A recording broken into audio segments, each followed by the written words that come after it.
अब और बढ़ेगी भारतीय सेना की ताकत। जानवर नहीं उठाएंगे सेना का सामान। जाने कैसे हवा में उड़ेंगे हमारे सैनिक। एक दौर था जब भारतीय सेना हथियारों और टेक्नोलॉजी के मामले में दूसरे देशों पर निर्भर रहती थी, लेकिन वक्त बदला और दौर भी नया आया।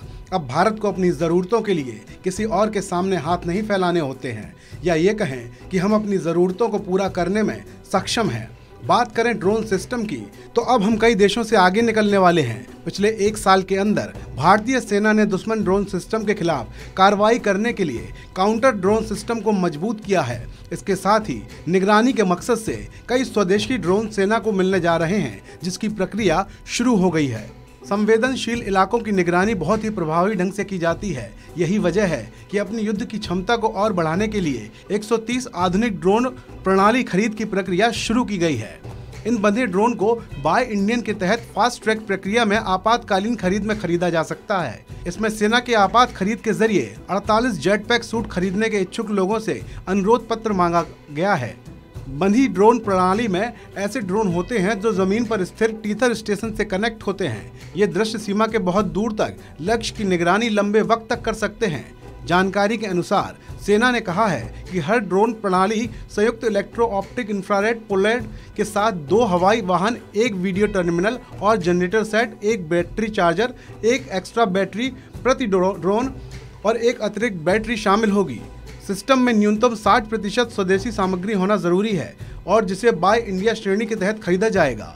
ड्रोन का वजन करीब 15 किलो तक होना चाहिए, जिन्हें टीथर मोड में 6 घंटे और अनर्थ मोड में 45 मिनट तक सहन करने की क्षमता होनी चाहिए। साथ ही ये 10 मिनट में तैनात हो जाएं। पिछले 1 साल में सेना ने दुश्मन के ड्रोन के खिलाफ कार्रवाई करने के लिए काउंटर ड्रोन सिस्टम के साथ साथ निगरानी उद्देश्यों के लिए कई स्वदेशी ड्रोन प्राप्त करने की प्रक्रिया शुरू कर दी है, जिसमें switch drone, swarm drone, high altitude logistic drone, mini remotely piloted aircraft और remotely piloted aerial vehicle, surveillance copter, Heron medium altitude, long endurance unmanned aerial vehicle, loitering machine, runway independent RPAS शामिल हैं।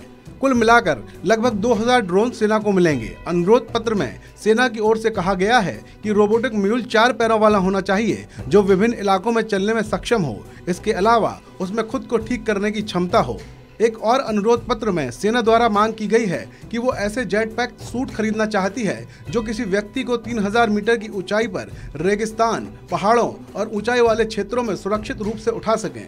ये 80 kilo की lift क्षमता और न्यूनतम 8 minute की उड़ान के समय के साथ 50 किलोमीटर प्रति घंटे के ऊपर की गति हासिल करने में सक्षम होना चाहिए। बता दें कि भारतीय सेना चीन से लगने वाली 3500 किलोमीटर लंबी वास्तविक नियंत्रण रेखा यानी LAC पर लगातार स्थिति मजबूत करती जा रही है। ऐसा मई 2020 में चीन की सेना द्वारा पूर्वी लद्दाख में LAC के अतिक्रमण के बाद हुआ है। शांति और युद्धकाल में ड्रोन की बढ़ती भूमिका के चलते भारतीय सेना भी इनका इस्तेमाल बढ़ाती जा रही है।